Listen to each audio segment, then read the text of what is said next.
সুবহানাল্লাহ। এটি সৌদি আরবের জমজম কূপ। এই কূপ থেকে অনবরত এভাবেই পানি বের হতে থাকে। সৌদি আরবে হজ করতে আসা প্রত্যেকটি হাজি এই কূপের পানি পান করে এবং বাড়ি যাওয়ার সময় এই কূপের পানি সাথে করে নিয়ে যায়। এটি আল্লাহ তাআলার একটি রহমত স্বরূপ কূপ। হাজার হাজার বছর ধরে এভাবেই এই কূপ থেকে পানি বের হচ্ছে। কূপটিকে পরিষ্কার করা হচ্ছে।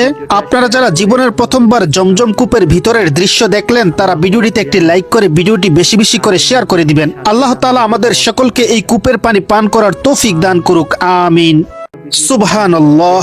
এটি সৌদি আরবের জমজম কূপ। এই কূপ থেকে অনবরত এভাবেই পানি বের হতে থাকে।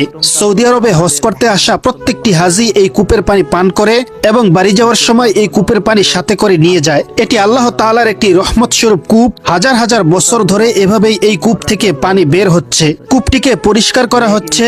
আপনারা যারা জীবনের প্রথমবার জমজম কূপের ভিতরের দৃশ্য দেখলেন, তারা ভিডিওটিতে একটি লাইক করে ভিডিওটি বেশি বেশি করে শেয়ার করে দিবেন। আল্লাহ তাআলা আমাদের সকলকে এই কূপের পানি পান করার তৌফিক দান করুক, আমিন।